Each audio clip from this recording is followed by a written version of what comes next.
মেহেরপুরের গাংনী উপজেলার চাঁদপুর গ্রাম একসময় যেখানে বাঁশ শিল্প ছিল জীবিকার প্রধান উৎস। গ্রাম জুড়ে বাঁশের তৈরি ঝুড়ি, কুলা, ডালা, চাটাই, বেড়া ও বিভিন্ন গৃহস্থলী সামগ্রীতে সমৃদ্ধ ছিল। বাপ মার বাড়ি এই কাজ করে আইছি, শ্বশুর বাড়ি করছি, কিন্তু এখন আমরা চলাফেরা করতে পারছি না, খুব বাঁশের দাম বেশি।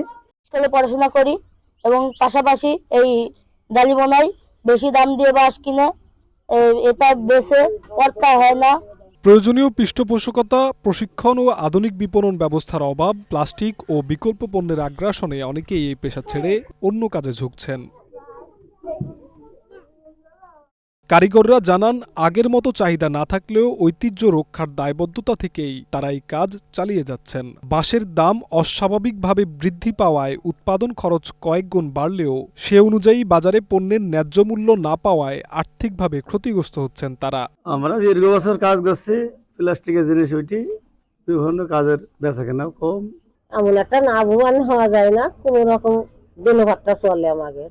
প্রায় হারিয়ে যাওয়া বাঁশ শিল্পকে টিকিয়ে রাখা এবং কারিগরদের জীবনমান উন্নয়নে ইউনিয়ন পরিষদের পক্ষ থেকে প্রয়োজনীয় সহায়তার আশ্বাস দিয়েছেন ইউপি চেয়ারম্যান।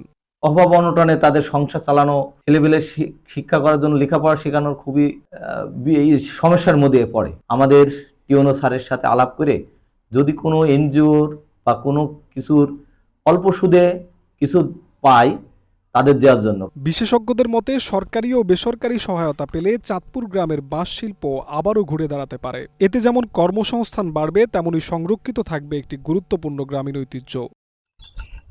জিহাদ রাহাত, গ্রিন নিউজ ডেস্ক।